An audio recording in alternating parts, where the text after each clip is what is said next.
Yes. सो हम जैसे हम अपने हमारे सांसारिक जीवन में अलग अलग तरह के रिश्ते हम निभाते हैं, है ना, और हर रिश्ते का एक भाव होता है ना। क्या क्या भाव होते हैं प्रधानतया? सो देर 12 तरह के भाव होते हैं। हाँ, रूप गोस्वामी बताते हैं भक्ति रसामृत सिंधु में। तो 12 तरह के भाव होते हैं जिनमें हम कोई ना कोई जो हम इमोशन फील करते हैं, उनमें से 5 होते हैं प्राथमिक, प्राइमरी इमोशंस, प्राइमरी रसास, और 7 होते हैं सेकेंडरी रसास। इसको रस कहते हैं, है ना। जब दो व्यक्ति आपस में आदान प्रदान करते हैं तो उसमें एक रस का अनुभव करते हैं। रस मतलब क्या होता है? जूस, जूस होता है ना, संतरे का रस, सेब का रस, अलग अलग अंगूर का रस, अनार का रस, juice, right. Any food item we intake, there is juice in the food item. Juice के बिना कोई स्वाद आएगा? नहीं आएगा ना। Juice is the taste actually, है ना। अगर सूखी रोटी खाने को दी तो उसमें कुछ टेस्ट आएगा? नहीं आएगा। जब तक है ना, जब रोटी, अगर गर्मा गर्म रोटी आएगी, उस पर घी लगाया होगा तो उसका टेस्ट एनहांस होगा, है ना। सो रस किसी भी फल में, किसी भी सब्जी में, किसी भी खाद्य में एक जो जूस होता है, जो टेस्ट जो होता है, कृष्ण कहते हैं भगवत गीता में, रसोहम अपसु कौन्तेय प्रभास्मि शशि सूर्यो प्रणवः सर्व वेदेषु शब्दः खे पौरुषम Rishu. He says that I am the taste of all the rasas which you have, which you taste actually, which you can taste. And specifically Bhagavad Gita में ट्रांसलेट करते हैं प्रभुपाद इसको, और आचार्यगण ट्रांसलेट करते हैं, I am the taste of water. अब पानी में कोई टेस्ट है क्या? पानी को विज्ञान बोलता है, पानी क्या है, पानी का डेफिनेशन क्या है, कोई बता सकता है? किसने पढ़ा है chemical engineering? H2O. Mukesh who raised hand, so I give the chance to him. H2O प्रभु। हाँ, H2O। H2O, पानी H2O है, ठीक है। और क्या बताता है पानी को? कैसे? पोर्टेबल वाटर का क्या डेफिनेशन है? It's colorless or tasteless. Who spoke? Vibha. Oh, Vibha माता जी, थैंक यू माता जी। हाँ, बहुत सही। एक्चुअली दैट्स व्हाट केमिस्ट्री में ये पढ़ाया जाता है कि H2O is not portable water. Even science agrees कि नहीं, जो शुद्ध जल है H2O, उसको पी नहीं सकते आप। नहीं तो डिस्टिल्ड वाटर की बोतलें तो हम इन्वर्टर में पानी डालने के काम में लेते हैं, है ना। Distilled water is H2O, we put that in the inverter but we don't drink it, right. जो ड्रिंकेबल वाटर है, पोर्टेबल वाटर है, that is not only H2O, that is a lot of other minerals and so many things together. But as Vibha माता जी जो जैसे बताया है, तो my first year of my engineering chemistry subject, उसमें water का एक ये था, अलग से सिलेबस चैप्टर था, बड़ा चैप्टर था वाटर का। सो वाटर के एक्शंस, रिएक्शंस, और जो भी वाटर के बारे में जो भी स्टडी किया जाता है वैज्ञानिक तरीके से, तो उसमें डेफिनेशन दिया था, drinkable portable water is defined as odourless tasteless substance, है ना। मतलब उसमें गंध नहीं होनी चाहिए और उसमें टेस्ट नहीं होना चाहिए। अब यहां तो कृष्ण कह रहे हैं कि I am the taste of water, तो मतलब what are you talking about? तो एक्चुअली वो डेफिनेशन, अब विज्ञान को कोई ना कोई परिभाषा देनी होती है तो वो दे देते हैं, है ना, पर वो परिभाषा सटीक नहीं है। क्योंकि अगर पानी में कोई टेस्ट नहीं होता तो प्यास कैसे बुझाता? प्यास बुझती है ना पानी से, और पानी की प्यास किसी और चीज से बुझा सकते हो आप? लिम्का से बुझा सकते हो? नहीं ना। मैंगो जूस से, फ्रूट जूस से नहीं बुझा सकते। पानी की प्यास पानी बुझा सकता, तो इसका मतलब उसमें टेस्ट है, यूनिक टेस्ट है। So that taste is Krishna himself. So when we drink water every day, so many times we can remember Krishna, है ना। अमेजिंग। तो पानी में, पानी का स्वाद अगर कृष्णा है, तो जो बाकी सारे जो रस हैं वो भी कृष्ण ही हुए ना, क्योंकि water is the basis, all liquidity depends upon water, है ना। सारे जो तरल पदार्थ हैं, जो भी स्वाद है, वो पानी है, उसमें कंटेंट मेन जो बेस है वो। तो हर चीज में जो स्वाद है वो कृष्ण का है। तो ये तो हो गया खाद्य पदार्थों का। अभी हम बात कर रहे थे कि जब दो व्यक्ति आपस में कुछ भी एक रिलेशन में आदान प्रदान करते हैं तो उसमें भी एक जूस होता है ना। वो उसको उसको जो इंग्लिश में जूस, संस्कृत में रस, है ना। तो जैसे पहले राजा महाराजा के जमाने में कवि होते थे, राजकवि होते थे। तो राजकवि सही समय पे सही मौके पर सही तरह की कविता कंपोज करके सुनाते थे। अगर युद्ध होने वाला है तो वीर रस की कविता, है ना। यदि कोई फेस्टिवल आने वाला है तो उस तरह की, है ना, भगवान के श्रृंगार रस की, माधुर्य रस की, है ना। अगर महाराज जो है, किंग जो है, वो छुट्टी पे जा रहे हैं अपनी रानियों के साथ में, तो उनमें उनको फिर वीर रस की कविता नहीं सुनाएंगे क्योंकि फिर क्या होगा, फिर राजा को बेलन पड़ जाएंगे अगर वीर रस की कविता उनको, रानियों को सुना दी तो। उनको माधुर्य रस की कविताएं सुनाई जाती है ना। सो ये रस, जो ये जो वीर रस, माधुर्य रस, ये अलग अलग जो रस हैं, ये जो जूस है, वो इमोशंस जो हैं, वो दो रिलेशन के बीच में फील होते हैं। जब हम भगवान के साथ में आदान प्रदान करते हैं तब भी इसी प्रकार से, इसी मेलो में, इसी रस में करते हैं। और भगवान श्री कृष्ण जो हैं, वो हैं सभी वो एक ऐसे व्यक्ति हैं, पूर्ण पुरुषोत्तम भगवान हैं, कि वो सभी रसों में आदान प्रदान कर सकते हैं अपने भक्तों के साथ में। ठीक है, अभी कोई नरसिंह देव के साथ में माधुर्य रस का अनुभव करने जाए तो पॉसिबल है? नहीं है ना। तो नरसिंह देव तो आए हैं उग्र नरसिम्हा के रूप में, है ना। वो मारकाट करने ही आए हैं, ऑपरेशन करने, ओपन सर्जरी करने आए हैं। लेकिन कृष्ण जो है वो सारे रसों के में आदान प्रदान करते हैं। तो माधुर्य में भी करते हैं, वो वीर रस में भी करते हैं, वो साख्य रस में भी करते हैं, वो दास्य भाव से उनकी तरफ अप्रोच करते हैं, वो उनके साथ में उस भाव में करते हैं, मास्टर एंड सर्विटरशिप। तो ऐसे करके 5 प्राइमरी रस हैं। तो क्या क्या हो गए प्राइमरी में? क्या हो गए? वात्सल्य रस। अब कृष्ण जो है बच्चे बनकर आते हैं तो अपने माता पिता को और वृंदावन वासियों को वात्सल्य रस का आदान प्रदान करते हैं। सो वात्सल्य रस, माधुर्य रस, साख्य रस, दास्य रस, और एक और है सदा रस, फ्रेंडशिप, सदा रस, फ्रेंडशिप, साख्य रस हो गया ना। एक होता है शांत रस। शांत रस में क्या होता है कि आप भगवान को दूर से सर्व करते हो, भगवान के साथ में पर्सनली रिलेट नहीं करते, इनडायरेक्टली रिलेट करते हो। जैसे वृंदावन में जो पेड़ हैं, पौधे हैं, माउंटेन्स हैं, ये सब किस रस में अनुभव करते हैं भगवान के साथ में? वो शांत रस में करते हैं, है ना। सो या and then there are secondary रसास। जो सेकेंडरी रसास हैं वो क्या क्या हैं? वो है वीर रस हो गया, फिर उसमें एक हो गया आश्चर्य रस हो गया, विभत्स, भयानक, इस तरह के जो कंस जैसे राक्षस जो हैं वो भगवान के साथ में किस रस में आदान प्रदान करते हैं? वो भयावह रस में आदान प्रदान करते हैं। तो इस प्रकार से 7 रस हैं जो सेकेंडरी में आते हैं। ठीक है, तो जब गोपियों ने जब कुरुक्षेत्र में भगवान को वृंदावन आने के लिए उनके रथ से रस्सियां बांधकर खींचा, तो वो है जगन्नाथ रथ यात्रा का उद्गम।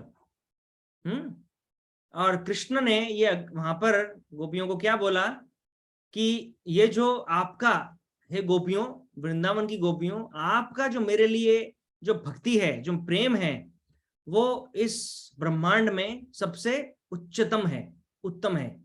इसके ऊपर पाने को भी इसके ऊपर देने को भी इस ब्रह्मांड में कुछ नहीं है, और इसके ऊपर पाने को भी इस ब्रह्मांड में कुछ नहीं है।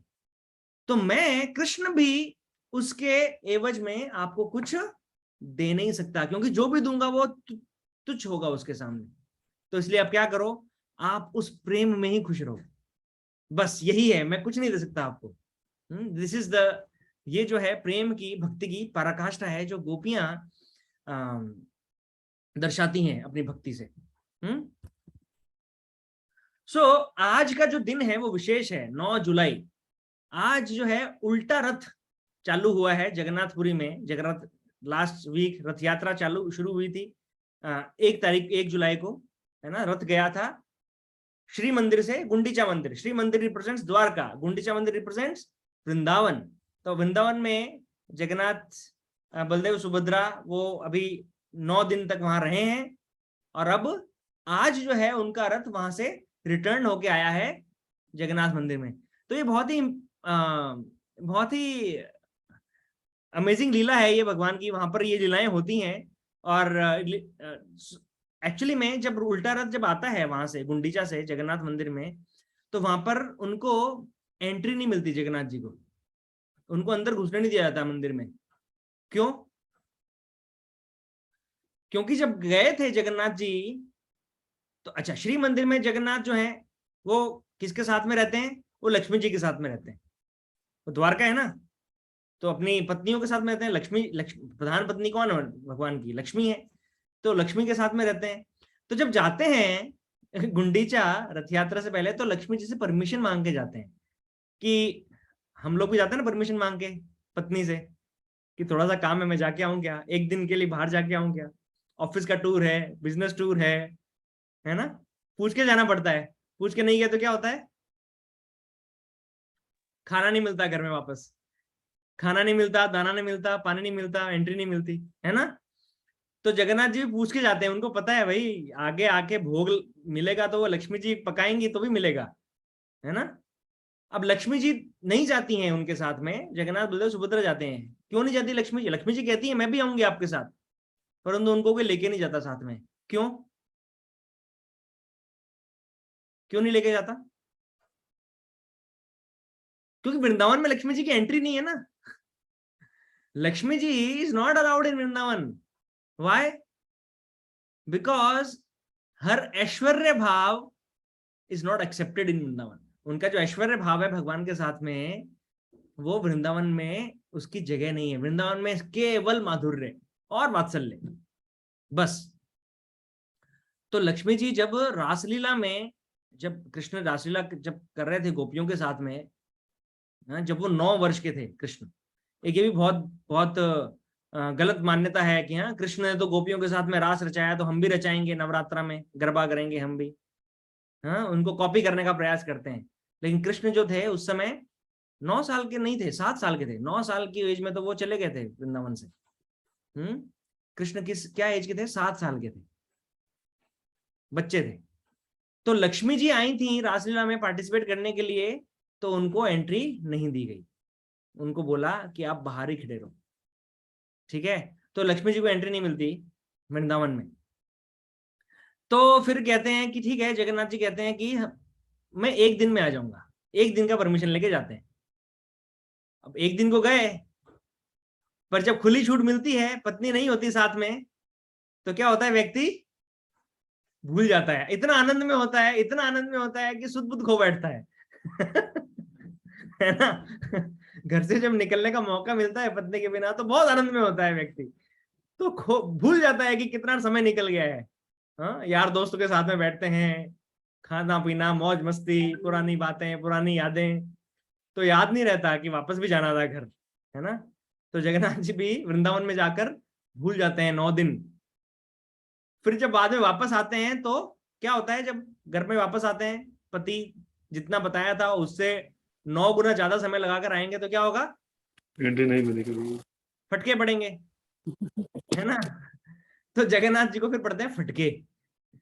तो बलदेव जी और सुभद्रा मैया को अंदर आने दिया जाता है, जगन्नाथ जी के लिए द्वार बंद, अब आप रहो बाहर। अब जगन्नाथ रिक्वेस्ट करते हैं कि अरे मुझे आने दो अंदर, मुझे आने दो अंदर, थोड़ी देर हो गई, कभी कभी देर लग जाती है, हम पुरुष हैं, में इतने सारे काम होते हैं, बाहर का इतना काम देखना पड़ता है ना, तो ऐसे मत करो। लक्ष्मी जी मानती नहीं है। तो अभी लीला जो है ना, ये एक्चुअली किसके थ्रू होती है? ये जो पंडे होते हैं ना, उनके जो बिल्कुल निकट पार्षद हैं, जगन्नाथ बलदेव सुभद्रा मैया के, लक्ष्मी जी के, इनके जो निकट बिल्कुल पार्षद हैं, ये है ना शास्त्रोक्त श्लोकों से, उच्चारणों से वो ये डिबेट करते हैं आपस में। तो जगन्नाथ जी के पंडित कहते हैं कि नहीं, अंदर आने दो, है ना, जस्टिफिकेशन देते हैं उसका। और लक्ष्मी जी के पंडित क्या बोलते हैं? आने नहीं देंगे। बहुत बड़ा गलत किया ये कालिया जो है ना, कालिया, उसने बहुत गलत काम किया। हाँ, कालिया कौन है? जगन्नाथ जी। उनको प्रेम से वहां पे सब पंडे क्या बोलते हैं? कालिया। हम हमें नहीं बोलना है। ये उनका माधुर्य भाव है, ये वो प्रेम में है भगवान के, उनके जो बिल्कुल निकट पार्षद हैं। वो उनका प्रेम ही इतना है कि वो बोल सकते हैं। तो जब जगन्नाथ जी वापस आते हैं, जो रिक्वेस्ट करते हैं आने के लिए, तो बहुत देर तक वो डिबेट चलता रहता है, बहस चलती रहती है ना, दोनों पार्टियां आपस में युद्ध लड़ी अड़ी रहती हैं कि नहीं, अंदर आने नहीं देंगे। बाद में फिर धीरे धीरे जगन्नाथ जी थोड़ा सा मनाते हैं लक्ष्मी जी को, उनकी थोड़ी तारीफ करते हैं, उनको बताते हैं कि देखो तुम्हारे हाथ का भोग मैं नहीं खाऊंगा तो मेरी क्या हालत होगी, मैं वैसे ही 9 दिन में कितना पतला हो गया हूँ। ऐसे करके मीठी मीठी बातें करते हैं। उसके बाद में हाँ, हालांकि वृंदावन में जाके खूब माखन खाया, खूब ऐश की कृष्ण ने, लेकिन यहाँ आकर वापस अभी पत्नी को मनाना है तो उनको भी थोड़ा सा मक्खन लगाते हैं, जो वहां से खा के आते हैं उनको भी मक्खन लगाते हैं। हाँ, बाद में फिर स्पेशल रसगुल्ला लेके आते हैं जगन्नाथ जी कि देखो ये मैं केवल तुम्हारे लिए लेके आया हूं, ये किसी और के लिए नहीं है, स्पेशल रसगुल्ला तुम्हारे लिए लेके लेने गया था मैं, उसमें थोड़ी देर लग गई, ये रसगुल्ला लक्ष्मी जी आपके लिए, आप खाइए। तो एक्चुअली में फिर वो रसगुल्ला जो है, रसगुल्ला का आदान प्रदान होता है, जो जगन्नाथ जी के पंडे जो हैं वो रसगुल्ले उधर दूसरी पार्टी को हैंड ओवर करते हैं, वो उसका लक्ष्मी जी भोग करती हैं, उसके बाद में वो मानती हैं और फिर जगन्नाथ जी को एंट्री मिलती है जगन्नाथ मंदिर में। ये उल्टे रथ की लीला है। तो जगन्नाथ मंदिर में एक्चुअली बहुत सारी लीलाएं एसोसिएटेड हैं वहां पर, तो कभी जब समय होगा तब डिस्कस करेंगे। बट स्पेशली जो जगन्नाथ जी का जो स्वरूप है उसके बारे में थोड़ा सा हमें पता होना चाहिए। हाँ, कैसे हमने देखा है जगन्नाथ, बलदेव, सुभद्रा मैया, उनका अलग स्वरूप देखा है ना, कृष्ण तो ऐसे नहीं दिखते, है ना। तो ये जो है ना, ये बहुत ही क्या बोलते हैं उसको, ये स्वरूप जो है उनका बहुत ही मर्सीफुल स्वरूप है, बहुत दयावान स्वरूप है। अब देखिए अभी जो जगन्नाथ, बलदेव, सुभद्रा हैं, उनको उनकी आंखें इतनी बड़ी बड़ी है ना, उनके हाथ नहीं है, छोटे छोटे हाथ हैं, उनका पूरा शरीर ही छोटा हो गया है, लेकिन चेहरा इतना बड़ा हो गया है ना, बड़ी बड़ी, चेहरे में भी सबसे बड़ा क्या है, बड़ी बड़ी आंखें और एक बड़ी सी स्माइल, बस वही दिखता है चेहरे में, है ना, बाकी सारा कुछ कोई अंग दिखते ही नहीं है उनके। तो ये जो है, ये वो स्वरूप है इनका तीनों का, जगन्नाथ, बलदेव, सुभद्रा का, जब वो भक्तों को देखकर बिल्कुल मंत्र मुग्ध हो जाते हैं, अपनी दया भक्तों को देने के लिए आतुर रहते हैं, और भक्तों के दर्शन पाकर वो खुद इतने मद में चले जाते हैं कि उनका शरीर जो है वो विकृत हो जाता है। ठीक है, अभी वो आंखें इतनी बड़ी बड़ी है, मतलब वो अपनी आंखों से भक्तों को दर्शन लेना चाहते हैं, भक्तों का, वैष्णवों का, और उनको अपना अपना प्रेम, अपनी दया उनके ऊपर न्यौछावर करना चाहते हैं। अब छोटी छोटी आंखें होंगी तो छोटा ही होगा ना, जो मर्सी वो भक्तों को देना चाहते हैं वो इतना अधिक नहीं दे पाएंगे, इसलिए उनकी आंखें बड़ी बड़ी हैं। उनकी पलकें नहीं है, अगर पलक झपकाएंगे तो थोड़ा सा नुकसान हो जाएगा, समय व्यर्थ हो जाएगा ना पलक झपकाने में, तो पलकें ही नहीं है उनकी, कभी पलक नहीं झपकते, एक टक भक्तों को देखते रहते हैं, ऐसा दर्शन है उनका। फिर उनकी आंखों में जो बाहर से व्हाइट कलर है, फिर रेड है और फिर ब्लैक है ना, देखा होगा आपने। हमारी आंखें कैसी हैं, व्हाइट एंड ब्लैक ना, पहले बाहर है व्हाइट, अंदर बीच में ब्लैक, पर उनकी आंखें जो है वो रेडिश हैं, रेड भी आया है उसके अंदर। तो लाल कब होती है, जब कोई व्यक्ति बहुत ही मद में होता है ना, तो उसकी आंखें लाल हो जाती हैं, है ना। जब हम सो के उठते हैं तब भी हमारी आंखें लाल हो जाती है ना, क्यों, नींद के मद में होते हैं हम, नशे में होते हैं नींद के, हमें होश नहीं रहता, है ना। तो हमारा जो नशा है वो इग्नोरेंस वाला है, लेकिन भगवान का जो नशा है वो इग्नोरेंस वाला नहीं है, वो भी स्पिरिचुअल है, वो भी ट्रांसेंडेंटल है, दिव्य है वो भी, है ना। तो वो जो नशे में होते हैं, क्योंकि भक्तों का दर्शन कर रहे हैं, इतने सारे भक्तों का एक साथ, दया के भाव में है, तो वो मद जो है वो उनके ऊपर हावी होता है, इसलिए उनकी आंखें लाल लाल होती हैं। जब उनको लाया जाता है रथ यात्रा के लिए, मंदिर से बाहर लाया जाता है, उसको कहते हैं पहंडी। जो जो एक रिवाज है, रस्म है, मंदिर से, वेदी से उनको रथ तक लेके आने का, उसको कहते हैं पहंडी। सो पहंडी के अंदर जब उनकी चाल होती है जगन्नाथ जी की, वो भी ऐसे होती है, ऐसे। अपने राजेंद्र प्रभु हैज बीन टू जगन्नाथपुरी रथ यात्रा 2013 में, राइट प्रभु? हम भी गए थे 2013 में राधानंद महाराज के साथ में। उसके बाद भी मुझे अवसर मिला काफी बार जाने का। तो जब जगन्नाथ जी और ये जब आते हैं ना, बलदेव सुभद्रा, उनको they are so heavy, very very heavy. तो उनको, और वो ऐसे झूलते झूलते आते हैं ऐसे, क्योंकि हम नशे में आदमी झूलेगा ही, है ना, वो कोई सीधे तो खड़ा नहीं रह सकता। तो एक बार हमारे भक्ति पुरुषोत्तम स्वामी महाराज हैं, वो उड़ीसा के ही हैं, सन्यासी हैं, प्रभुपाद डिसाइपल हैं। तो भक्ति पुरुषोत्तम स्वामी महाराज ने एक बार पूछा वहां के उनके निकट पार्षद पंडों से, कह रहे आप जब भगवान को लाते हो तो ऐसे ऐसे ऐसे ऐसे क्यों हिलाते हो उनको, इतना सीधा सीधा लाना चाहिए। वो बोलते हैं अरे हम नहीं हिलाते, हम तो उल्टा उनको हिलाने से, हिलने से रोक रहे हैं, वो खुद ऐसे ऐसे ऐसे ऐसे होते हैं, क्योंकि उनसे चला नहीं जाता ठीक से, नशे में है जगन्नाथ, ये कालिया ना, ये नशे में है। तो उसको हमें पकड़ के रखना पड़ता है रस्सियों से, सिल्क के बड़े बड़े रोप से उनको बांध देते हैं भगवान को। ऐसा ट्रीटमेंट विग्रहों के साथ में कभी देखा नहीं होगा आपने। विग्रहों को बहुत ही प्रेम से, बहुत ही आदर से डील किया जाता है ना। उनको, उनके पास जाने से पहले कितनी बार आचमन करते हैं, कितनी बार स्नान करते हैं, वो सब तो इधर भी करते हैं, परंतु उनको टच करना, उनको करना, उनको चोट ना लगे, कुछ भी हम जब क्लीनिंग कर रहे हैं, बहुत ध्यान रखना पड़ता है ना। ये जगन्नाथ जी को, जगन्नाथ बलदेव सुभद्रा को रस्सियों से बांध कर और उनको ऐसे धक्के मार मार के लेके आते हैं। अब जगन्नाथ जो है, अब चढ़ते नहीं है रथ में, रथ के नीचे रुक जाते हैं, चढ़ते नहीं है। उनको बोलते हैं कालिया आगे बढ़ो, इतने सारे रथ, इतने सारे भक्त हैं, वो वेट कर रहे हैं, तुम्हारा रथ यात्रा है, तुम्हारी कब से वो खड़े हैं तुम्हारा दर्शन पाने के लिए, रथ में चढ़ो, आगे चढ़ो। तो जगन्नाथ जी को होश आता है, अच्छा अच्छा आगे चढ़ना है, फिर वो आगे चढ़ते हैं, फिर रास्ते में रुक जाते हैं, फिर बैठ जाते हैं, फिर उनको करना पड़ता है। सो इतना मुश्किल होता है उनको रथ पे चढ़ाना भी। और कभी जब उनको दया आ जाती है कि अच्छा ये बहुत परेशान हो रहे हैं, तो जुर्र एकदम से चढ़ जाते हैं रथ पे, कोई परेशानी नहीं होती। मान लो उनके बहुत सारे भक्त जो हैं कभी रथ यात्रा में पहुंच नहीं पा रहे हैं, और कोई ट्रेन लेट हो गई है, कोई किधर है कोई किधर है, रथ आगे नहीं चलता, रथ को आगे बढ़ाना नामुमकिन है। जब तक सारे भक्त आ नहीं जाते रथ यात्रा में जगन्नाथ जी के सामने, तब तक वो रथ हिलता नहीं है वहां से। और फिर बीच बीच में जहां जहां जहां भक्तों को दर्शन देने होते हैं जगन्नाथ जी को, वहां वहां वो रथ को रोक देते हैं। फिर वो रथ को कितना भी खींचो, हाथी लगाओ, घोड़े लगाओ, वो रथ हिलता नहीं है वहां से।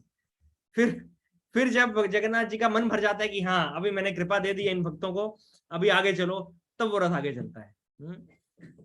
तो जगन्नाथपुरी का जो ये जो है धाम, ये बहुत बहुत महिमामयी है, बहुत अमेजिंग है।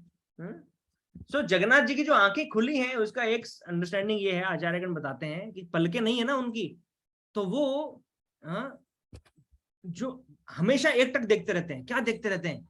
किसी भी भक्त ने कुछ भी अच्छा किया है, वो दोष नहीं देखते भक्तों के, वो कमियां नहीं देखते भक्तों की, भक्तों में क्या गुण है, वैष्णवों में क्या अच्छा है, वो ये नहीं देखते कि अरे इतना बोलने के बाद भी जप करता नहीं है, मंगल आरती में आता नहीं है। वो ये देखते हैं नहीं नहीं, वो उस दिन गौर पूर्णिमा के दिन भक्ति विनोद ठाकुर के अपीयरेंस के दिन आया था, मंगल आरती में आया था, वो उस एक गुण को देखते हैं। जन्माष्टमी के दिन आया था मंगल आरती में, वो एकादशी को 32 माला जप किया था, ये सेवा की थी, वो सेवा की थी, ये देखते हैं जगन्नाथ जी। इसी प्रकार अगर हम तिरुपति बालाजी को अगर देखेंगे, तिरुपति बालाजी में कैसे है दर्शन, भगवान की आंखें बंद हैं, एक्चुअली बंद है बालाजी की आंखें। तो वो बंद क्यों है? तो वही आचार्य बताते हैं ऐसे कि क्योंकि वो भी भक्तों के दोष देखना नहीं चाहते,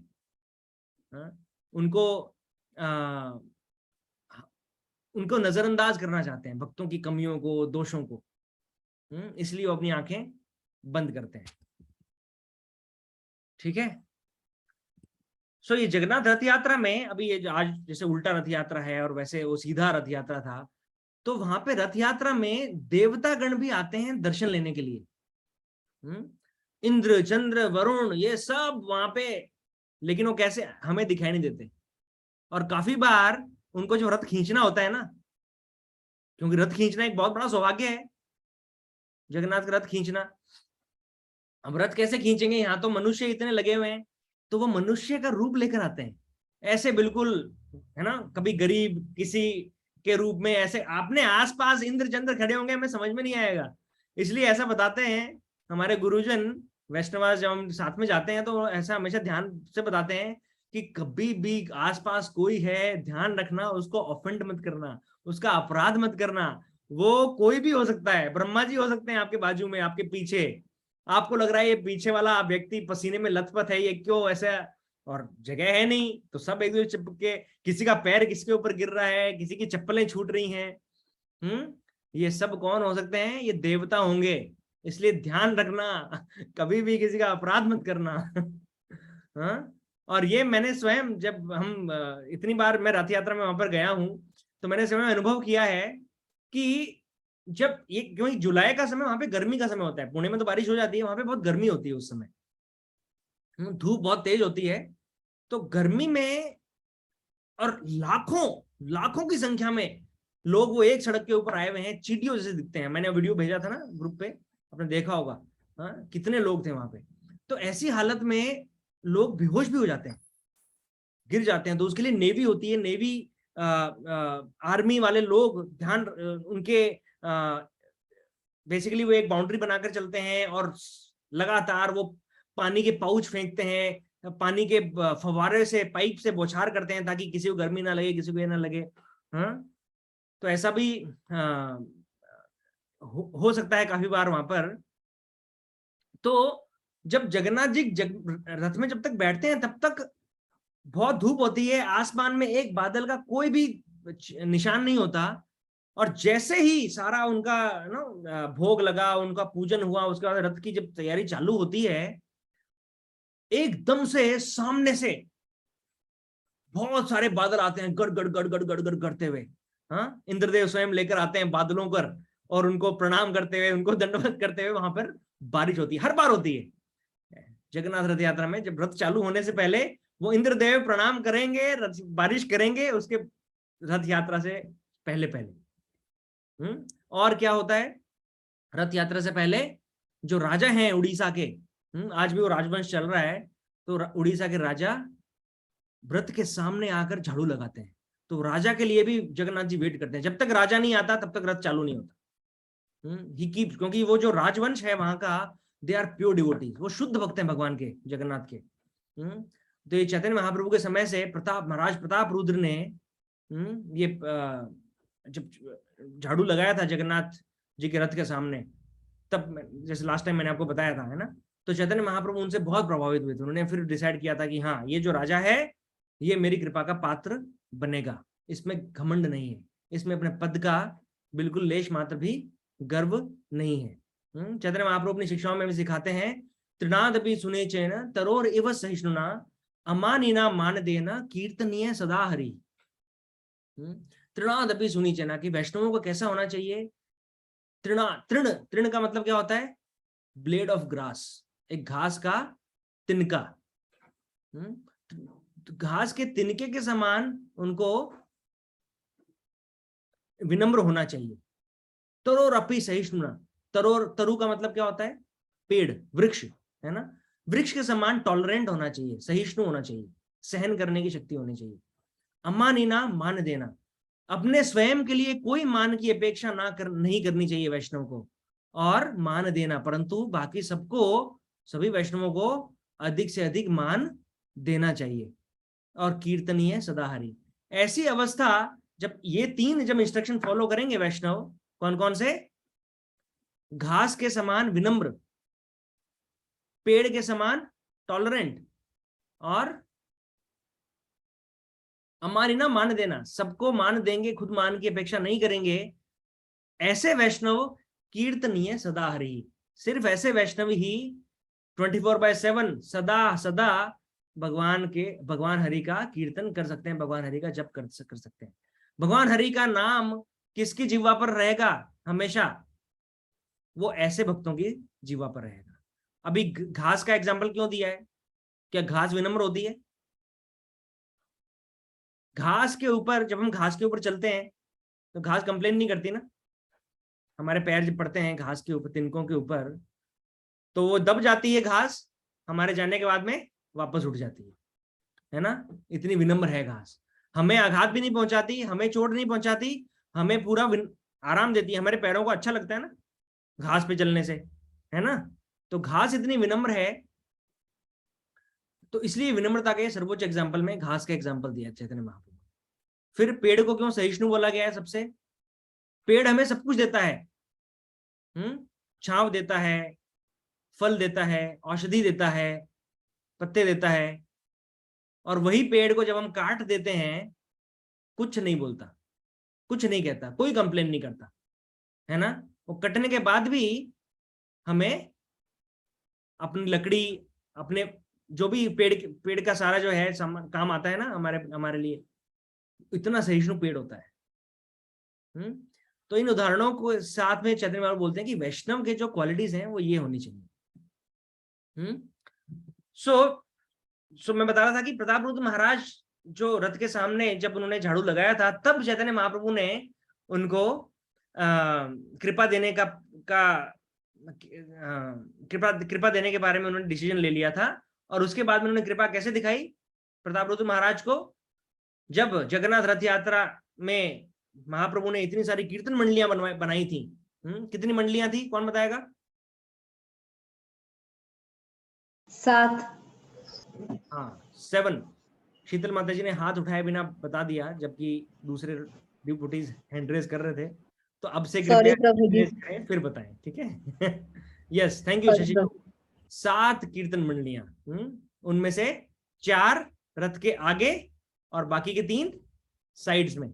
और जैसे कि हमने बताया था चैतन्य चरितामृत में पूरा विवरण आता है कि कौन सी मंडली को कौन लीड सिंगर था, कौन फॉलोइंग सिंगर्स थे, कौन नृत्य करते थे, और कौन मृदंग बजा रहे थे, कौन करताल बजा रहे थे। 4 मृदंग 8 करताल, नहीं 2 मृदंग 8 करताल, 1 लीड सिंगर और 6 पीछे फॉलो करने वाले सिंगर्स, फिर नृत्य करने। तो ऐसे करके हर टीम में ऐसे बनाए थे चैतन्य महाप्रभु ने। तो चैतन्य महाप्रभु ने जगन्नाथ रथ यात्रा के रूप में इस सेवा को बहुत बहुत प्राथमिकता हमेशा दी है।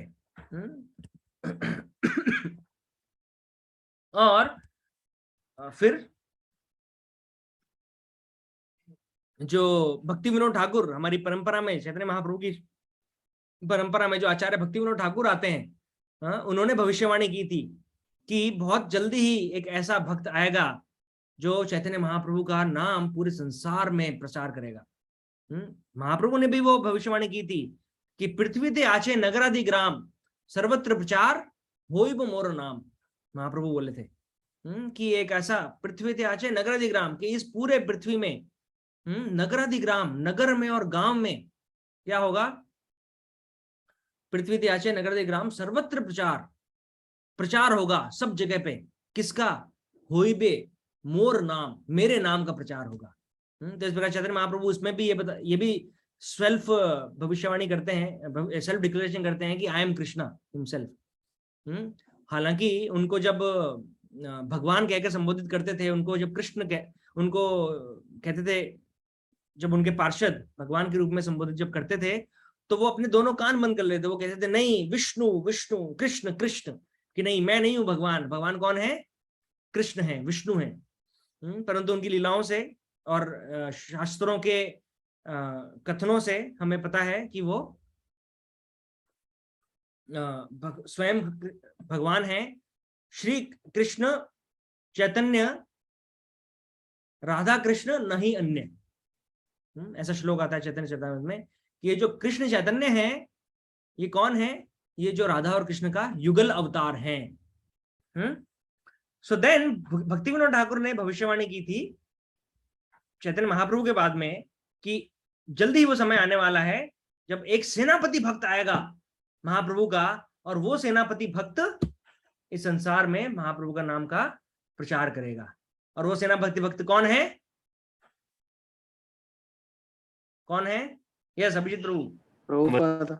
Prabhupada. Yes, that Senapati Bhakt, that Senapati Bhakt is commander in chief is Srila Prabhupada.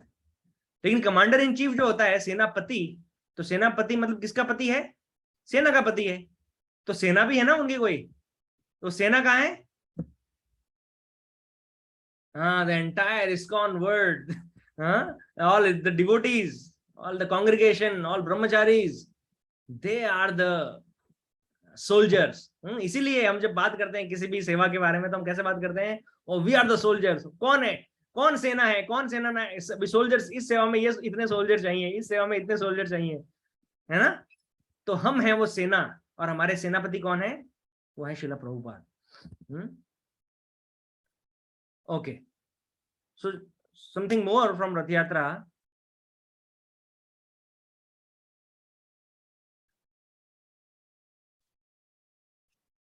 So there are some references I have taken from Chaitanya Charitamrita, but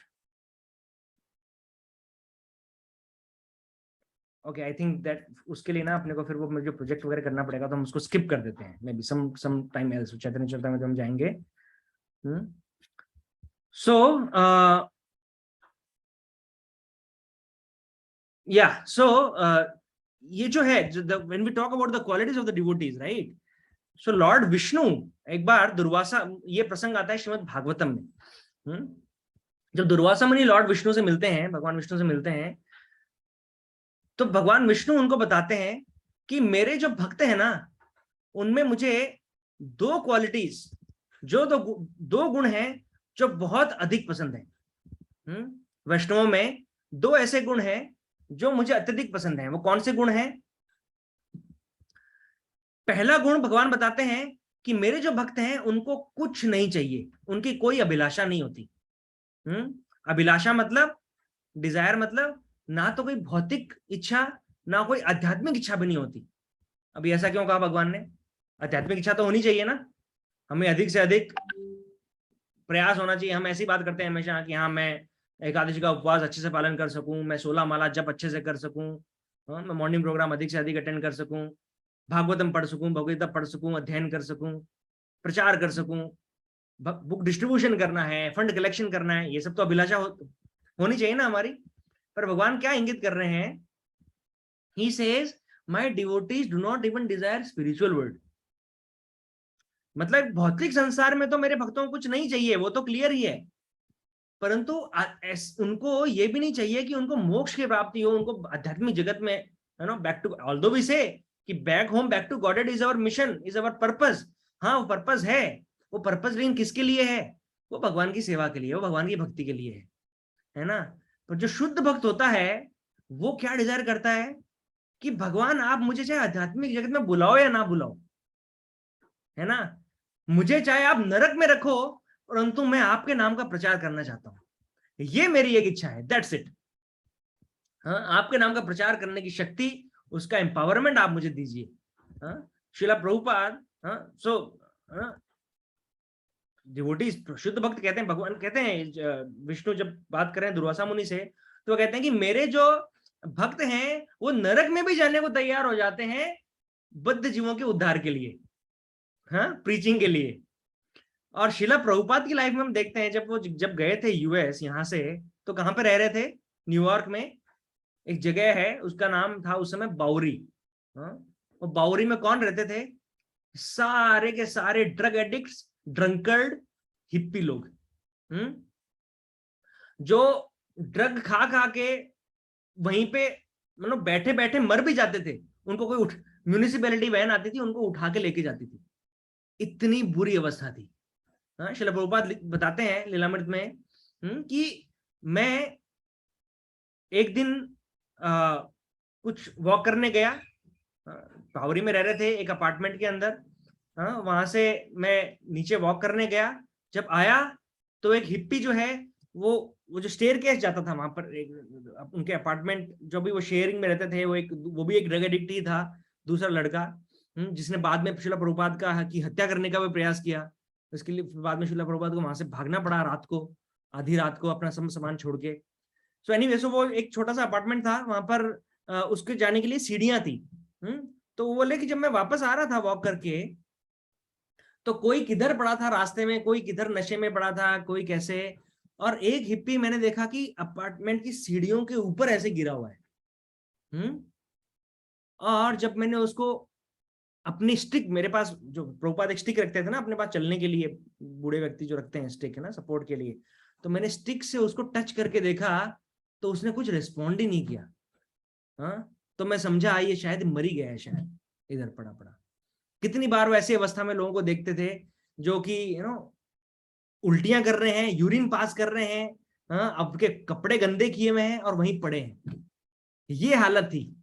ये अमेरिका जिसको हम कॉपी करना चाहते हैं, जिसके पीछे हम भाग रहे हैं, जहां पर एनआरआई बनना चाहते हैं लोग, यहाँ भारतीय लोग जाकर वहां बसना चाहते हैं, वहां की अवस्था ये है। इवन टुडे आप थोड़ा सा सर्च करो गूगल पर, यूट्यूब पर, होमलेस पीपल इन अमेरिका। अभी करंट हालात जो है वहां पर, लाखों लोग अमेरिका के बड़े बड़े शहरों में, न्यूयॉर्क, सिएटल, ऐसे जो अमीर शहर हैं, वहां पर लाखों की संख्या में होमलेस लोग हैं और उनके रहने की, खाने की कुछ भी व्यवस्था नहीं है। वो सड़कों, उनके पास अपना अगर कुछ खा ले, मतलब कचरे के डब्बे में से उठाकर वो कुछ भी खा लेते हैं, ऐसी अवस्था है। और सड़क पर वो अपना स्टूल पास कर देते हैं, यूरिन पास कर देते हैं, और गंदगी की भरमार लगाई हुई उन्होंने। उनके लिए सरकार क्या करती है, वो सिर्फ एक बड़े बड़े कंटेनर्स ला के रख देती है, शिपमेंट वाले, वो उसके अंदर जाकर रह लो तो ठंड से मरोगे नहीं, बस दैट्स इट। और उनको जो भी एक मिनिमम वेतन मिलता है अमेरिका में, अगर कोई अनएम्प्लॉयड है तो उनको एक कुछ तो डॉलर्स मिलते हैं, बस वो मिलते हैं। बट अमेरिका जैसे सिविलाइजेशन के अंदर उतने पैसे से आप कुछ भी सर्वाइव नहीं कर सकते। Just do it after the class, homeless people in America, search कीजिए आप, आपको रियलिटी दिखेगी पाश्चात्य जगत की। जितना वो पॉलिश दिखाते हैं अपने आप को, reality is far from that. Anyway, so Lord Vishnu कहते दुर्वासा मुनि को कि मेरे भक्तों को कुछ नहीं चाहिए, वो नरक में जाकर भी प्रचार करने का तैयार रहता है। और we see this from the example Srila Prabhupada. एक बार श्रील प्रभुपाद को किसी ने पूछा, एक जो उनके भक्त, जो उनके डिसाइपल बन रहे थे, उन्होंने कहा कि प्रभुपाद हमें बड़ी शर्म आती है, आप ऐसी जगह पे रह रहे हो, हमने आपको ऐसी जगह पे रखा हुआ है, कितना बुरा ये जगह है। प्रभुपाद ने बोला ये बिल्कुल बुरी जगह नहीं है, ये तो वैकुंठ है, because you all are chanting Hare Krishna, this place is not none other than Vaikuntha. That was Srila Prabhupada consciousness, ये प्रभुपाद की चेतना थी कि क्योंकि आप यहाँ पे हरिनाम संकीर्तन कर रहे हो, यहाँ पे जप कर रहे हो हरिनाम का, ये जो जगह है वो वैकुंठ है।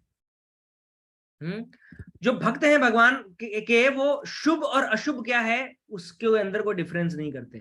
वो कुछ नहीं देखते कि ये काम अच्छा है, इसमें मेरा कुछ फायदा है, या वो काम बुरा है, या उसमें मेरा कुछ फायदा नहीं है। एक बार राधेश्याम प्रभु बता रहे थे कि उनको फोन आया किसी का कि अभी हम शमशान भूमि जा रहे हैं और आप वहां पे आइए प्लीज। तो राधेश्याम प्रभु ने कहा कि नहीं, हम लोग नहीं जाते शमशान भूमि के अंदर, ऐसे मतलब that is not what we do. तो उन्होंने कहा, दूसरी तरफ से आवाज आई कि अगर आप आएंगे, हमारे किसी प्रियजन का निधन हुआ है, और यदि आप आएंगे तो हम आपको आधा घंटा प्रवचन करने के लिए समय देंगे।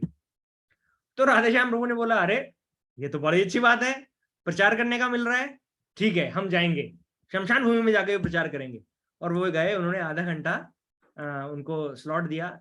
सम डिग्नेटरी, सम इन्फ्लुएंशियल पर्सन, तो बहुत सारे व्यक्ति भी वहां पे आए हुए थे। शमशान भूमि में आधा घंटे का प्रवचन का स्लॉट राधेश्याम प्रभु को मिला। तो राधेश्याम प्रभु बोल रहे थे कि देखो, कहने को ये जो अशुभ है माहौल, लेकिन उसके अंदर भी प्रीचिंग अपॉर्चुनिटी मिली, मतलब वो शुभ है।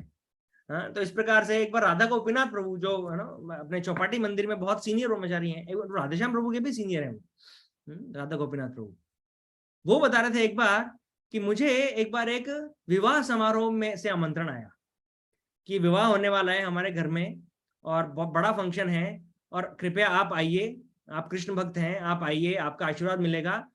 तो उन्होंने कहा कि नहीं, हम नहीं जाते ऐसे समारोह के अंदर, शादियों के अंदर थोड़ी ना जाते हैं हम शादियां करवाने के लिए। तो बोले नहीं नहीं, सब कुछ शादियां तो अपने आप हो रही हैं, कृपया आप आइए, बस आपकी चरण धूलि घर में आएगी, नवी बातों के जीवन में आएगी तो अच्छा होगा। और हम आपको आप कुछ बोल भी सकेंगे, हम आपको आधा घंटा 1 घंटे का हम आपको स्लॉट देंगे बोलने के लिए। आप कुछ भी अपनी तरफ से भगवत ज्ञान दे सकते हैं लोगों को। तो राधा गोविंद लोगों ने भी यही सोचा कि अरे वाह, बहुत अच्छी बात है, प्रीचिंग करने को मिलेगा शादी में। और शादी समारोह में जाना तो कोई प्रॉब्लम नहीं है, वैसे भी एक शुभ अवसर है ना, विवाह समारोह। वो बताते हैं कि वो गए उस विवाह में, तो वहां पे सब लोग जो थे, कोट पैंट सूट बूट शेरवानियां, और माताएं जो हैं वो झगाझग साड़ियों में, ज्वेलरी में, सब नाच गाने खाने पीने में व्यस्त थे। बोले मेरे को अच्छा स्लॉट भी दिया, अच्छी जगह भी दी प्रवचन देने के लिए, पर प्रवचन सुनने के लिए कोई नहीं आया। तो ऐसा शुभ समारोह भी क्या हो गया, अशुभ हो गया, है ना। तो भक्त जो होते हैं भगवान के दुर्वासा मुनि कह रहे हैं भागवतम में कि वो इसलिए they are ready to go to hell. उनको अपने जीवन में कुछ भी नहीं चाहिए, उनके आध्यात्मिक उनको ये भी नहीं कि मुझे स्पिरिचुअल वर्ल्ड में जाऊं तो बस मैं क्या करूं। कि कभी कभी क्या होता है, बैक टू गॉडेड में क्यों जाना है, क्योंकि हम फ्रस्ट्रेटेड है। यहाँ पे भौतिक संसार में हमें पता चल गया ये दुखालय है, तो दुखालय है ना, तो चलो सुखालय में चलो, वहां जाकर क्या करेंगे, ऐश करेंगे, आराम करेंगे। हाँ सही बात है, वहां पे वही करेंगे, परंतु वो भी हाईएस्ट डिजायर नहीं है। वो भी किससे प्रेरित है, वो मेरे स्वयं के मोटिवेशन से प्रेरित है। हमें भगवत धाम जाना है क्योंकि हमें निजात चाहिए दुखों से, हमें भगवान की सेवा करने के लिए नहीं जाना है। ये हमारी मानसिकता है ना। एक एक करके वीडियो बंद होते जा रहे हैं, क्या पता क्या मूड है सबका, क्लास बंद कर देनी चाहिए शायद जल्दी, ये इशारा है। तो हाँ, तो जो इसलिए जो भक्त हैं वो नरक में भी जाने को तैयार हैं भगवान के प्रचार के लिए। दूसरा दो गुण बताए ना, तो पहला गुण तो ये, और दूसरा गुण क्या है, दूसरा गुण भगवान कहते हैं कि मेरे जो भक्त हैं ना वो मुझसे भी ज्यादा करुणा वाले हैं, मुझसे भी ज्यादा कंपैशनेट हैं, मुझसे भी ज्यादा कृपादायी हैं। ये क्वालिटी है मेरे शुद्ध भक्तों में, मेरे वैष्णवों में। तो ये जो 2 गुण जिनमें होते हैं वो मुझे अत्यधिक प्रिय होते हैं, उनसे ऊपर मुझे कोई और प्रिय नहीं होता। सो अभी ये कैसे समझा जाए कि भक्त जो है भगवान से भी ज्यादा करुणादायी हैं। आप बता सकते हैं कोई, क्या उदाहरण आता है आपको दिमाग में इसके लिए? प्रभु जी आप, मुझे लगता है आप और माता जी जैसे, और हम अरे लोग कृष्णा, आपने पूरा बर्बाद कर दिया, रहने दीजिए आप। छोड़िए। Anything else? भक्त प्रहलाद। हाँ, भक्त प्रहलाद ने क्या उदारता दिखाई, किस पे कृपा की?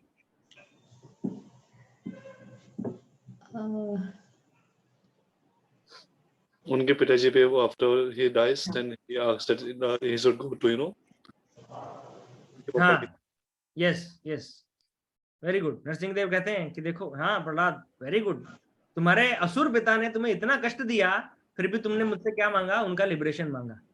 और फिर नरसिंह देव बोलते हैं कि अरे तुम जैसा भक्त जिस परिवार में है ना, वो परिवार की तो 21 पीढ़ियों को मैंने लिबरेट कर दिया है ऑलरेडी, तुम्हें अपने पिताजी के लिए मांगने की आवश्यकता नहीं है।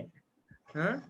दूसरा उदाहरण आता है चैतन्य महाप्रभु के अनुयायी नित्यानंद प्रभु हरिदास ठाकुर, है ना। यू रिमेम्बर दैट गौर पूर्णिमा में नित्यानंद त्रयोदशी पे हमने जो फेस्टिवल्स किए थे, you remember all those past times, जो सीरीज ऑफ लेक्चर्स हुए थे, ड्रामास हुए थे। सो चैतन्य महाप्रभु ने उनको बुला के बोला था दोनों को, सुनो सुनो नित्यानंद, सुनो हरिदास, सर्वत्र अमर आज्ञा को रोहा प्रकाश। हाँ, कि हे नित्यानंद, हे हरिदास, सुनो, सर्वत्र मोर आज्ञा करो प्रकाश, ये मेरी आज्ञा है, सब जगह जाकर करो। आप क्या करो? प्रति घरे घरे गया करो ए भिक्षा, हर घर घर जाके ये भिक्षा मांगो। तो डोर टू डोर कैंपेनिंग तब से चल रहा है। हम कहते हैं ना डोर टू डोर हम भगवद गीता वितरण करते हैं, हर घर में जाकर फंड कलेक्शन करते हैं, घर घर में जाकर। ये हमने को नया नहीं किया है। घरे घरे प्रति घरे घरे गया करो ए भिक्षा, क्या भिक्षा मांगो? बोलो कृष्णा, भजो कृष्णा, कोरो कृष्ण शिक्षा, कि कृष्ण का नाम बोलो, कृष्ण का नाम भजो, कृष्ण के बारे में ही शिक्षा लो। ये प्रचार मेरा तुम्हें आदेश है हरिदास और नित्यानंद, तुम जाकर करो। तो नित्यानंद प्रभु बोलते हैं कि अरे भगवान, आप सर्वशक्तिमान हो, हमें बोल रहे हो आप करने को, आप स्वयं क्यों नहीं कर सकते? हाँ? चैतन्य महाप्रभु क्या बोलते हैं कि नहीं नहीं नहीं नहीं, पता है क्या, मैं नहीं कर पाऊंगा, you are greater preacher than me. Chaitanya Mahaprabhu कहते हैं कि तुम मुझसे अधिक अच्छे प्रचारक हो। तो नित्यानंद प्रभु बोलते हैं, चैतन्य महाप्रभु आप क्या कह रहे हैं, आप हमारे मास्टर हो, हम आपके सेवक हैं, आप हमारे मालिक हो, हम आपके दास हैं, तो आप ही इंपॉर्टेंट हुए, आप ग्रेट, आप महान हुए, हम कैसे महान? हाँ? तो चैतन्य महाप्रभु कहते हैं कि देखो, जब जगाई मधाई ने जब तुम्हारा अपराध किया था ना, तो मैं भी प्रचार कर रहा था, तुम भी प्रचार कर रहे थे। मैं प्रचार कैसे कर रहा था? अपना सुदर्शन चक्र मैंने बुलाया था और उससे मैं उनका गला काटने वाला था। लेकिन तुमने क्या किया? तुम मुझसे ज्यादा अधिक कृपादायी हो, तुमने उनको भगवत प्रेम दे दिया। You gave them love of godhead, you are so merciful. So I am a chakra giving preacher, you are love of God giving preacher. तो who is more important? तो इस तरह से देखो, एक दूसरे का चैतन्य महाप्रभु नित्यानंद प्रभु आपस में एक दूसरे का ये कर रहे हैं, ग्लोरिफिकेशन कर रहे हैं। फिर नित्यानंद प्रभु कहते हैं कि चैतन्य महाप्रभु आप हमारे प्राण हो, हम तो शरीर हैं, आप प्राण हो। अब बताइए, जब एक किसी के भी शरीर में क्या महत्वपूर्ण होता है? शरीर महत्वपूर्ण होता है, प्राण महत्वपूर्ण होते हैं? प्राण महत्वपूर्ण होते हैं। अगर प्राण नहीं है तो कुछ भी नहीं है। तो उसी प्रकार आप प्राण हो, हम शरीर हैं, तो आपके बिना हमारा कुछ भी नहीं है। आपके आदेश का हम पालन करेंगे, परंतु उसके लिए भी आपकी ही कृपा चाहिए, आपका ही एम्पावरमेंट चाहिए। तो इस प्रकार ये दोनों एक दूसरे को ग्लोरीफाई करते हैं। चैतन्य भागवत में प्रसंग आता है, चैतन्य चरितामृत में नहीं आता, चैतन्य भागवत में आता है। इसलिए आप देखिए कि श्रील प्रभुपाद की जो गुरु महाराज हैं, कौन है? भक्ति सिद्धांत सरस्वती ठाकुर। उन्होंने सारे गौड़ीय मठों में स्थापना की थी चैतन्य महाप्रभु की। चैतन्य महाप्रभु को, और वो भी किस रूप में? दोनों हाथ ऊपर ऐसे, बोलो गौरांगा, भजो गौरांगा, समर्पण करो भगवान के प्रति। ये इस रूप में उन्होंने स्थापना की थी। और अमेजिंग थिंग मैं आपको बताता हूं, आपने कब नोटिस नहीं किया होगा या पता नहीं होगा आपको, कि श्रील प्रभुपाद के पहले गौर निताय नित्यानंद प्रभु का कहीं पे भी विग्रह स्थापित नहीं होता था। ये श्रील प्रभुपाद ने गौर निताय के विग्रह स्थापित किए हैं। तो जब श्रील प्रभुपाद जब गए अमेरिका, तो वो सिर्फ चैतन्य महाप्रभु को लेकर नहीं गए, वो नित्यानंद प्रभु को भी लेकर गए, क्योंकि नित्यानंद प्रभु इज दैट मर्सीफुल इनकारनेशन, कि वो चैतन्य महाप्रभु से भी अधिक वो दयावान है, कृपावान है। तो उनकी परंपरा को लेकर एक्चुअली चैतन्य हमारे श्रील प्रभुपाद गए और करुणा के उन्होंने करुणा दिखाने का, कृपा दिखाने का सबसे ऊंचा उदाहरण उन्होंने प्रस्तुत किया, कि ऐसे हिप्पियों को, ऐसे नशेड़ियों को, अगर हम बोल सकते हैं तो, ऐसे लोगों को भी उन्होंने हाई क्लास वैष्णव बनाया। अभी देखिए, अगर तो इस गौर निताय दोनों की स्थापना श्रील प्रभुपाद ने की।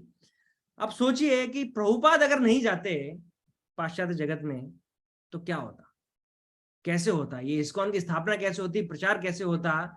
और हमें जो मिला है कृष्ण भावनामृत, ये हमारा कोई प्रेरोगेटिव नहीं है, इसमें हमारी कोई योग्यता नहीं है। हमें तो मिला है बूमरैंग, एक्चुअली ये बूमरैंग होके मिला है हमें। ये वेस्टर्न कंट्रीज में गया है, वेस्ट से वापस ईस्ट में आया है, भारत में आया है, और तब हमने इसको लिया है। इससे पहले प्रभुपाद ने कितना अथक प्रयास किया था भारत में भी कृष्ण भावनामृत के प्रचार का, परंतु उनको बिल्कुल सहायता नहीं मिली। एक भी कोई उनका अनुयायी नहीं बना, कोई उनको इंस्ट्रक्शन या आदेश को, उनकी शुद्ध जो टीचिंग्स हैं उनको लेने के लिए कोई किसी ने फॉलो नहीं किया उनको। तो लेकिन प्रभुपाद ने वो रिस्क लिया वो ऐसा सोच के नहीं बैठ गए कि अरे ये कैसे होगा, गुरु ने बोला है पाश्चात्य जगत में जाकर प्रचार करना है। अब ये कोई छोटा सा इंस्ट्रक्शन है क्या कोई? हाँ, कितना बड़ा ये रिस्पॉन्सिबिलिटी है। और प्रभुपाद क्या थे? एक सिंपल से, एक साधारण से गृहस्थ थे। उनका फार्मास्यूटिकल का बिजनेस था, दवाइयों की फैक्ट्रियां थी, और एट पार जितना उनका जीवन यापन हो सके उतना कमाते थे। ऐसा भी नहीं कि बहुत रिच थे। हाँ, रिच बन सकते थे, वो रिच बहुत बन सकते थे। एक्चुअली प्रभुपाद बताते भी हैं, अपने शिष्यों को बोला भी था काफी बार कि अगर मैं चाहता, यदि मैंने अपने बिजनेस को कंटिन्यू किया होता तो मेरा नाम जो है वो टाटा बिरला अंबानी में होता। अंबानी तो नहीं थे प्रभुपाद के समय में, टाटा बिरला बताते हैं प्रभुपाद कि टाटा बिरला में मेरा नाम होता। हाँ, परंतु वो सब भौतिक वस्तुओं के पीछे में नहीं बढ़ा, मैंने गुरु के आदेश को पालन किया। तो अभी अगर वो करते तो टाटा बिरला में नाम होता, और अभी गुरु का आदेश पालन किया तो क्या हुआ? तो किसमें नाम हो रहा है? देखिए, प्रभुपाद की वर्शिप होती है हर इस्कॉन मंदिर में, प्रीचिंग सेंटर में, एक्सटेंशन सेंटर में, ऑल ओवर द वर्ल्ड। तो प्रभुपाद क्या नुकसान में रहे या फायदे में रहे? फायदे में रहे ना। टाटा बिरला को तो चलो खाली जर्नलिस्ट उनके पीछे घूमते हैं, ऐसे उनको शिष्य कहाँ मिलते जो उनको उठाकर घूमते थे, जो उनकी एक आदेश पर ट्रेन से कूदने को तैयार हो जाते थे। उनके एक आदेश पर एक बार उन्होंने बोला, श्याम सुंदर यूके जाओ, यूके चले गए बिना किसी पैसे के। पार्किंग लॉट, एक मॉल के पार्किंग लॉट में रेफ्रिजरेटर के डब्बे में, खाली जो गत्ता होता है ना रेफ्रिजरेटर जिसमें पैक होके आता है, उसके अंदर हस्बैंड वाइफ और एक न्यूबॉर्न बेबी सरस्वती, ये तीनों रहते थे यूके में। श्याम सुंदर प्रभु एंड माता जी और उनकी डॉटर, और एक ये कपल था और एक और कपल था, वो गुरुदास प्रभु। तो ये दो फैमिलीज, प्रभुपाद ने बोला नहीं, प्रचार करो यूके में जाकर। उन्होंने कहा प्रभुपाद कुछ जाने के लिए कुछ खर्चा लगेगा? प्रभुपाद ने बोला I don't have anything, you take care of it. कैसे भी करके पहुंचे और वहां पे बिना पैसे के रहे। तो इतने कैसे मिलते उनको अगर वो गुरु का आदेश फॉलो नहीं करते तो, है ना। तो जो स्वयं गुरु के आदेश फॉलो करते हैं तो वो आगे भी उसको, अपने शिष्यों को, अपने अनुयायियों को एम्पावर कर सकते हैं। ऐसा प्रभुपाद ने एम्पावर किया है। सो एक्चुअली तो ये लॉर्ड भगवान विष्णु दुर्वासा मुनि को कहते हैं कि एक्चुअली मुझे कहते हैं लोग जो हैं भक्त वैष्णव, मुझे करुणा सिंधु कहते हैं।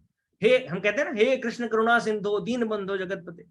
तो करुणा के सिंधु, ओशन ऑफ मर्सी, लोग मुझे कहते हैं, परंतु वास्तव में मैं नहीं हूं ओशन ऑफ मर्सी। कौन है ये? वो मेरे शुद्ध भक्त हैं जो करुणा के सागर हैं।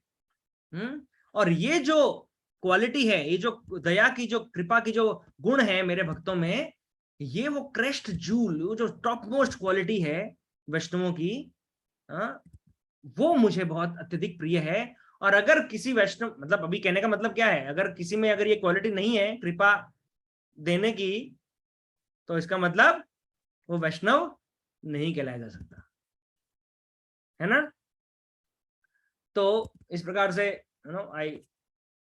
because we discussed on Chaitanya Mahaprabhu participation in the रथ यात्रा, जगन्नाथ रथ यात्रा में महाप्रभु का जो पार्टिसिपेशन है उसके बारे में हमने चर्चा की।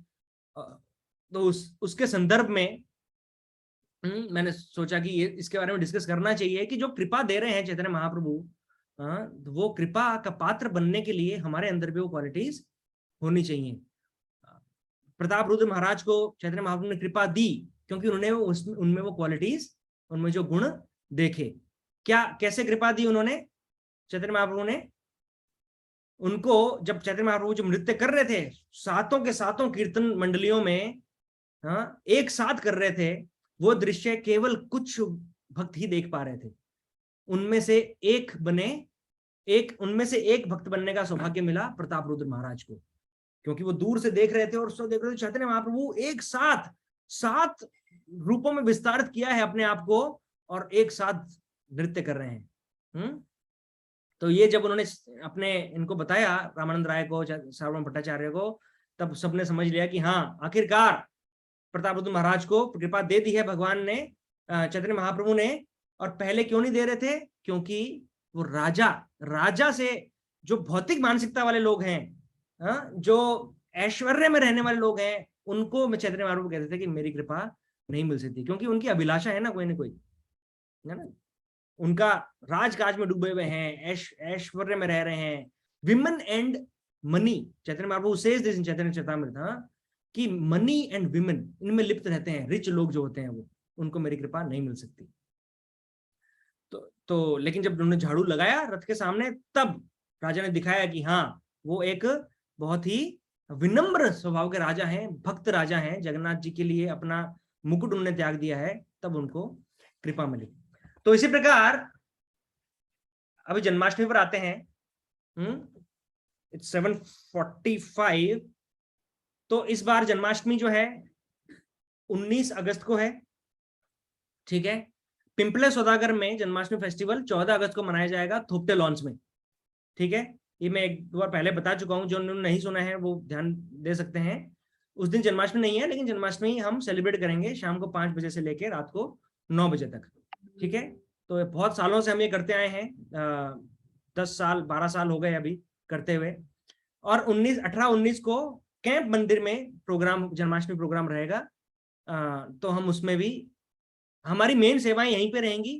कैंप मंदिर में हमारे अभिषेक होंगे, जिनको भी अभिषेक के कूपन मिलेंगे, वहां पर जाके जैसे लास्ट टाइम की तरह अभिषेक कर सकते हैं। अभिषेक यहाँ पे भी रहेगा, ठीक है। हम जो जन्माष्टमी फेस्टिवल यहाँ पे करेंगे थोपटे लॉन्स में, उसमें भी अभिषेक रहेगा। उसके लिए डोनेशन के डिनोमिनेशंस बनाए गए हैं, है ना। तो आई थिंक 11,000 से अभिषेक का चालू होता है। It's a token money. ये फंड कलेक्शन में हेल्प करता है हमें, कि बहुत सारे जो लोग हैं वो अभिषेक करना चाहते हैं, तो उसके थ्रू वो हम उनको अभिषेक का फैसिलिटी यहाँ पे बना के दे देते हैं। सो उसके लिए फ्लायर्स काफी सारे बने हुए हैं। Vishal bro, I request you please, I know I keep missing on it. तो जो भी फ्लायर्स आ रहे हैं, जो भी डोनेशन कलेक्ट करने के लिए, या जो भी जन्माष्टमी की इन्फॉर्मेशन के लिए जो भी मटेरियल आते जा रहा है ना, आप प्लीज ग्रुप में भेजते रहिए सबको, ठीक है। चलेगा। इस ग्रुप में भी और उधर भी, अपने काउंसलिंग ग्रुप में भी, ओके, ठीक है। तो सेवाएं धीरे धीरे हम अलॉट होंगी, और आपकी कोई स्पेसिफिक इच्छा है कि ये वाली सेवा मुझे करनी है फेस्टिवल मैनेजमेंट में, तो आप वो कर सकते हैं। मेन सेवाएं ये जो रहती हैं, जो हम हमेशा संडे को करते हैं, प्रसादम, सर्विंग है, कुकिंग के लिए टीम अलग रहेगी, सर्विंग है, क्राउड मैनेजमेंट है, पार्किंग है, स्टॉल्स का डेकोरेशन है, और स्टॉल्स के अंदर हमें रहना भी है। काफी सारे स्टॉल्स भी लगाते हैं हम बुक्स के लिए, बच्चों को एंगेजमेंट करने के लिए, एंगेजमेंट नहीं, बच्चों को एंगेज करने के लिए। हाँ, तो ये सब रहेगा उस दिन के लिए, 14th के लिए। उसके अलावा एक महत्वपूर्ण सेवा है जो सबको करनी है, वो सेवा है फंड कलेक्शन जन्माष्टमी के लिए। जैसा कि आपको पता है, जन्माष्टमी में हर साल हम फंड कलेक्शन करते हैं, जिससे पूरे साल मंदिर की गतिविधियों को चलाया जाता है। हाँ, तो जो भी प्रसादम डिस्ट्रीब्यूशन होता है, अन्नदान होता है, प्रीचिंग प्रोग्राम्स होते हैं, मंदिर के जहाँ पे भी अभी हमारा सेंटर है, मंदिर है, वहाँ का किराया है, जो कुछ भी है, ब्राह्मण मंदिर में रहने वाले ब्राह्मणों का, ब्रह्मचारियों का जो निर्वाह है, वो सारा इस फंड कलेक्शन में डिपेंड करता है। और ये जन्माष्टमी में हम हर साल करते हैं। हम हमेशा नहीं लोगों से धन की अपेक्षा करते हैं, धन मांगते हैं। मंदिर में भी अब जाएंगे, आपको कहीं पे भी डोनेशन काउंटर नहीं मिलेगा पूरे साल भर में, है ना। तो वो संस्कार हम लोगों को नहीं देना चाहते कि भाई मंदिर में आओ तो मतलब दान देते रहो, ऐसा मंदिर नहीं है हमारा। मंदिर का मतलब है एक स्पिरिचुअल यूनिवर्सिटी, जहाँ पे आध्यात्मिक ज्ञान मिले भक्तों को, लोगों को, और जो अपने आप को शुद्ध कर पाए, अपना प्यूरिफिकेशन कर पाए, भगवान की सेवा में सम्मिलित हो पाए। ऐसा मंदिर प्रभुपाद ने हमें लीगेसी बना के दिया है, ठीक है। और इसको करने के लिए ये फंड कलेक्शन जो है वो बहुत इंपॉर्टेंट सेवा है। अब फंड कलेक्शन किसको करना है? वो सभी को करना है, ठीक है। तो जो भी हमारे प्रोग्राम में डिवोटीज हैं, उनसे मैं विनती करता हूं, अनुरोध करता हूं कि आप सभी अपना एक टारगेट बनाएं, कि आप इतना कलेक्शन करेंगे। अब यहाँ पर क्या है, दो प्रकार से सहायता हम करते हैं। हम खुद भी दान देते हैं, स्वयं भी दान देते हैं, और हम लोगों को भी जोड़ते हैं, उनसे हम दान लेकर भी आते हैं। उससे क्या है, वो और भी लोग मंदिर से जुड़ते हैं। ठीक है, तो मैं यहाँ पर हम जो स्वयं दान देते हैं उसकी चर्चा नहीं कर रहा हूं। वो आप सबकी प्रेरणा, जो भी आपको प्रेरणा मिली है इस्कॉन से, प्रभुपाद से, भक्तों से, उसके अनुसार आपका जितना हृदय खुलता है उसके हिसाब से आप दान दीजिए। परंतु मैं स्पेशली यहाँ बात कर रहा हूँ फंड कलेक्शन की। Everyone in this group should have a fund collection target. ठीक है, एज ए ग्रुप हमारा टारगेट कितना है वो हमने काउंसलिंग ग्रुप में भी डिस्कस किया है, परंतु some of you are not part of the counseling group, तो इसलिए I am reiterating here that हमारे ग्रुप का, जो भगवद गीता ग्रुप है और काउंसलिंग ग्रुप है, इसका मिला के टारगेट हमारा है इस साल, कौन बताएगा? ज्ञानेंद्र प्रभु। 15 लाख प्रभु जी। 15 लाख, 15 लाख रुपए का हमने टारगेट लिया है, हम मंदिर के लिए इकट्ठा करेंगे। उसमें हमारा भी कंट्रीब्यूशन काउंटेड है ना। मैंने नहीं दिया है ये टारगेट, ये भक्तों ने स्वयं चयन किया है। ठीक है, परंतु क्या हुआ, कुछ भक्तों को लग रहा होगा कि हाँ ये टारगेट जो है ये जय प्रभु अपने आप पूरा कर लेंगे, हमें करने की आवश्यकता नहीं है। तो ऐसा नहीं है। ठीक है। तो सभी को इसमें 15 लाख का टारगेट लिया गया है। काफी सारे भक्तों ने हाथ खड़ा किया है उसमें। हाँ, तो वो हाथ को नीचे मत कीजिएगा, उसको आपको कलेक्ट करना है। तो उसकी strategy I will leave up to you, I will not participate in that strategy, I will be a listener, you will be the driver of the strategy. ठीक है, तो seniors in the group, you please take control, take the charge. आप strategize कीजिए कि and you can take some indication कि किस भक्त का कितना कमिटमेंट होने वाला है, स्वयं का डोनेशन का और कितना कलेक्शन का। तो 15 लाख के आसपास हम पहुंच रहे हैं कि नहीं पहुंच रहे हैं? अगर नहीं पहुंच रहे हैं तो फिर उसके लिए क्या करना पड़ेगा? ठीक है, हमने एक स्पेशल प्रोग्राम लॉन्च किया है इस्कॉन विशाल नगर में, वो है प्रभुपाद सेना। अभी अगेन प्रभुपाद ही सेनापति, तो हम सब प्रभुपाद सेना में है ना। तो सेना में है तो हम सारे सैनिक हैं। तो उस सैनिक में एक जो सैनिक होती है, सैनिकों का जो दल होता है, उसके अंदर पैदल सैनिक भी होते हैं, घुड़सवार भी होते हैं, हाथी वाले भी होते हैं, रथ वाले भी होते हैं, है ना। तो इस बार एक विशेष प्रोग्राम बनाया गया है महारथी और अतिरथियों के लिए। ये फंड कलेक्शन जो करेंगे, महारथी वो हैं जो 1 लाख रुपया एकत्र करेंगे, और अतिरथी वो हैं जो 50,000 रुपए इकट्ठा करेंगे।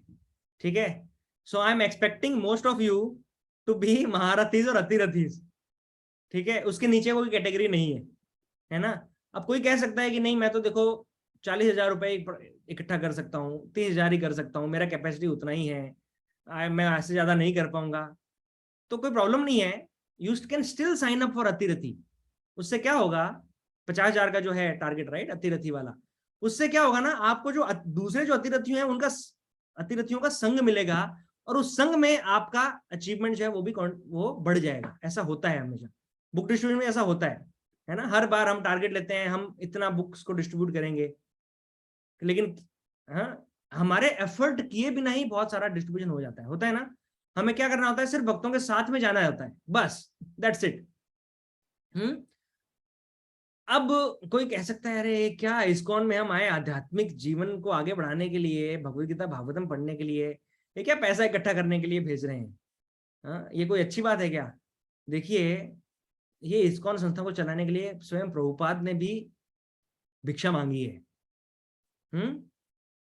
प्रभुपाद ने भिक्षा मांगी है, पांडवों ने भिक्षा मांगी है, महाराज प्रताप रुद्र ने भी झाड़ू लगाया है, हमारे जो आचार्यगण हैं उन्होंने सबने भिक्षा मांगकर इस मूवमेंट को, आंदोलन को आगे बढ़ाया है।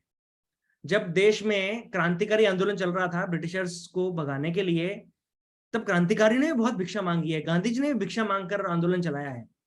तो एक अच्छे कॉज के लिए भिक्षा मांगना कोई बुरी बात नहीं है, पहली बात।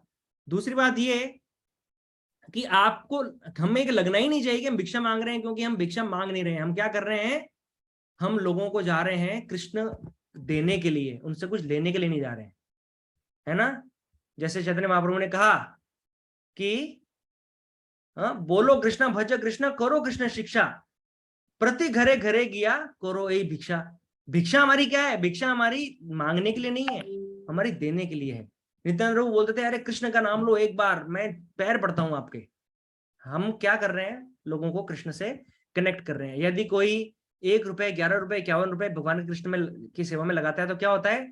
उससे उनका कृष्ण के प्रति संबंध जुड़ जाता है। ठीक है, तो नए नए लोगों को हमें डेटाबेस में लाना है, हमारे कलेक्शन के अंदर लेके आना है। ठीक है, उसकी बेस्ट प्रैक्टिसेस क्या है उसको ब्रेनस्टॉर्म कीजिए। हाँ, हम पैसा के पीछे नहीं है। टारगेट हम क्यों चूज करते हैं? ताकि हम घर से बाहर निकले, हम कुछ करें। यदि कोई टारगेट नहीं होगा, यदि आप बच्चों को टारगेट नहीं दोगे कि बेटा इस बार 80% लाना है, तो क्या करेंगे बच्चे? वो क्या बोलेंगे? पापा देखो मैं आराम से जितना कर सकता हूं उतना करूंगा, मेरे को टारगेट मत दो। नहीं हुआ तो मैं 90 मार्क्स नहीं ला पाया तो आप उनको क्या उत्तर देते हो? आप उनको प्रथमेश प्रभु क्या बोलते हो? अरे प्रथमेश प्रभु तो बच्चे नहीं है मतलब छोटी बच्ची है अभी। उमेश प्रभु क्या बोलेंगे निष्ठा को?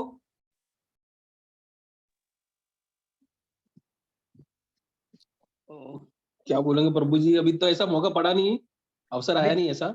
आप चाहते हो निष्ठा अच्छे से पढ़ाई करे, 80% मार्क्स लेके आए। निष्ठा बोलेगी पापा 40 आराम से ले आऊंगी 80 मैं कमिट नहीं करूंगी। नहीं आया तो आप क्या बोलोगे? नहीं, मैं बोलूंगा प्रयास करो, प्रयास लक्ष्य ऊंचा रखना चाहिए, तभी आपको ज्यादा मिलेगा। Exactly the point, that is exactly the point of setting the target. लेकिन जब सेवा का मौका आता है ना तो हम बच्चे बन जाते हैं। हम सब सेना, हमें होना सेनापति प्रभुपाद आगे चल रहे हैं, हमारे आचार्य, हमारे गुरुजन, प्रभु जी सब आगे चल रहे हैं। हम क्या सोचते हैं? हम पीछे छुप के बैठ जाते हैं कहीं, तो इनको करने तो टारगेट पूरा 15 लाख का टारगेट है ना, इनको करने तो पूरा, जय प्रभु संभालेंगे। जय प्रभु किधर से संभालेंगे भाई? आगे किसी को आना पड़ेगा कि नहीं आना पड़ेगा? जी। देखो डोनेशन देना बहुत आसान है, उसमें हमारा शुद्धिकरण नहीं है, उसमें हमारे पैसे का हमारे धन का शुद्धिकरण है। हमारा धन शुद्ध होता है जब हम अपना आय का 10% भगवान की सेवा में लगा देते हैं। तो ये 10% का नियम कहां से आया है? ये तो वैदिक नियम नहीं है। वैदिक नियम क्या है? 100%। भगवान कहते हैं यद करोषि यद अश्नासि यद जुहोषि ददासि यद तपस्सी कौन्तेय तत्कुरुषु मद अर्पणम। तुम जो भी कर रहे हो मुझे अर्पण करो 100%। फिर हमारे आचार्य आते हैं रूप गोस्वामी, वो कहते हैं अरे नहीं तुम 100% नहीं कर पाओगे तो तुम क्या करो? 50% कर दो। 50% कर दूं? क्या बात कर रहे हो? मैं 10 लाख कमाता हूं 5 लाख दे दूं? हाँ, उसके बाद में आप देखिए उसको कम नहीं किया गया है 50% से। एक्सपेक्टेशन रूप गोस्वामी का क्या है? 50% अगर तुम्हारी आय का अगर भगवान की सेवा में नहीं लगता है तो इसका मतलब यू आर इन माया। उस पैसे से क्या होगा? पाप कार्य होगा। हाँ, but 10% we take minimum. Christianity को फॉलो कर रहे हैं हम एक्चुअली। हमारा सनातन धर्म क्रिश्चियनिटी से ऊपर है कि नीचे है या बराबर है? ऊपर है, बहुत ऊपर, बहुत ऊपर है। हम भगवत प्रेम की बात करते हैं, क्रिश्चियनिटी कहीं पे भी नहीं है, इस्लाम कहीं पे भी नहीं है। ये इस्लाम और Christianity 10% they contribute without a doubt, that is called tithing. Tithing का नाम सुना है आपने? Jesus has said in the Bible कि 10% अपना सीधा चर्च को दे दो, और वो 10% उनका सैलरी से ही काट लेते हैं कंपनी वाले, और वो पैसा जाता है वेटिकन सिटी द चर्च में। वो चर्च पूरी दुनिया में जो क्रिश्चियन कन्वर्जन हो रहे हैं ना भारत में और हर कहीं पे, वो सारा पैसा इनमें काम आ रहा है। लेकिन जो हिंदू है ना, वो बहुत स्मार्ट है। वो कहता है नहीं नहीं नहीं ये सब में हम नहीं पढ़ते, हम तो घर में पूजा पाठ करते हैं, भगवत गीता पढ़ते हैं, है ना, भागवतम पढ़ते हैं, करते कुछ नहीं है। तो क्या होता है फिर? ये मिशनरीज, अभी देहू में हालत ये है, राधेश्याम प्रभु देहू में पुस्तक वितरण कर रहे थे, तो वहां पे लोकल क्रिश्चियन जो कन्वर्टेड क्रिश्चियंस हैं और वहां के जो टीसी और जो रेलवे प्लेटफॉर्म पे जो क्रू है ना, उन्होंने राधेश्याम प्रभु को धक्के मार के ट्रेन से बाहर फेंक दिया। क्यों? उन्होंने कारण क्या दिया, अरे नहीं नहीं रेलवे पे हम ऐसा सब कुछ नहीं कर सकते, आपने परमिशन किससे लिया? बट कारण वो था नहीं एक्चुअली। कारण क्या था? They are all Christians. अभी they are trying to shut temples in Dehu. ये यहाँ पे अपने पास में ये हालत है।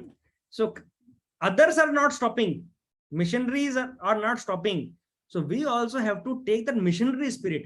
अगर हम घर से बाहर नहीं निकलेंगे और लोगों को भगवान से नहीं जोड़ेंगे तो बाद में आकर यही क्रिश्चियन बनेंगे, यही मुस्लिम बनेंगे, और यही हमारे घर में आकर हमें पैम्पलेट देके जाएंगे कि Jesus is the only saviour. Can you understand?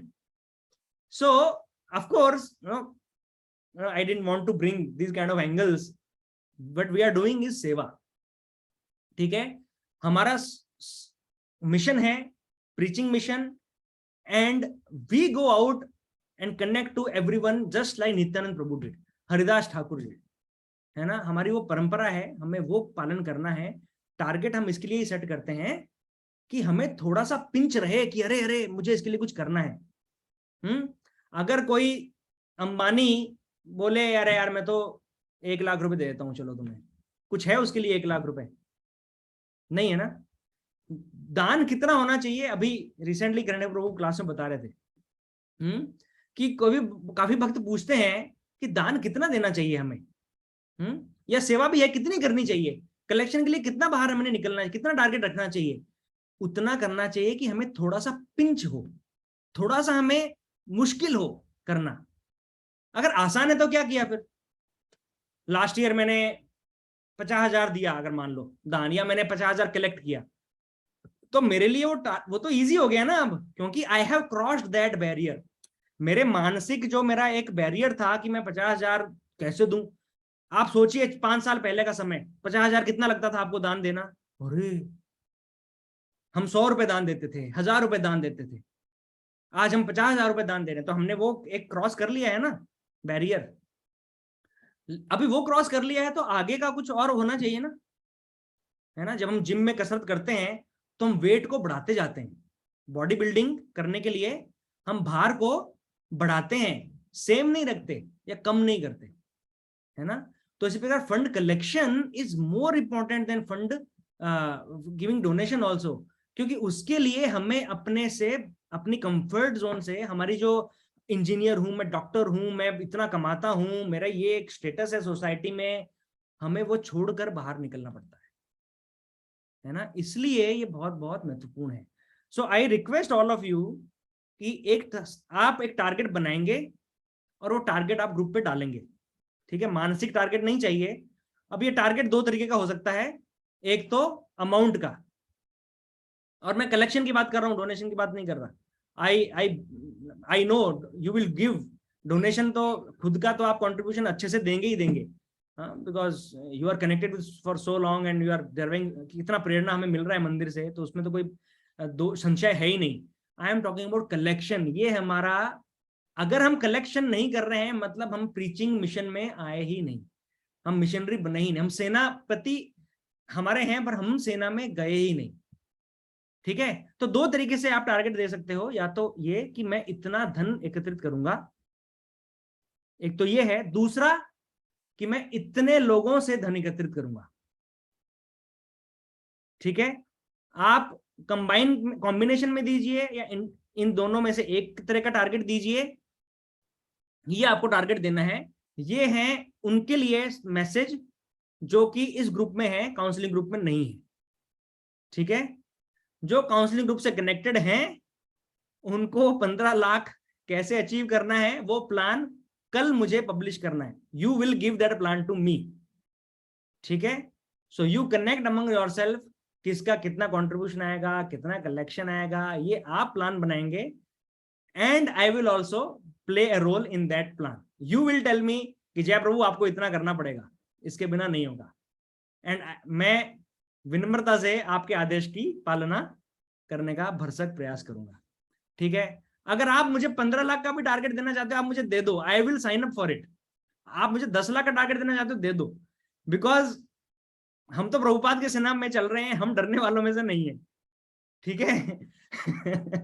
तो अभी मंदिर से मुझे टारगेट मिला है, आपको महारथी में रहना है, माता जी को अतिरथी में, तो कम से कम रहना है। हमने नहीं किया कभी इतना कलेक्शन, लेकिन हमने साइन अप किया है कि यस वी विल डू, हम कोशिश प्रयास करेंगे। प्रयास करने से, इतिहास गवाह है कि प्रयास करने से कभी किसी की मृत्यु नहीं हुई। है ना, मेहनत करने से कभी किसी की मृत्यु नहीं हुई।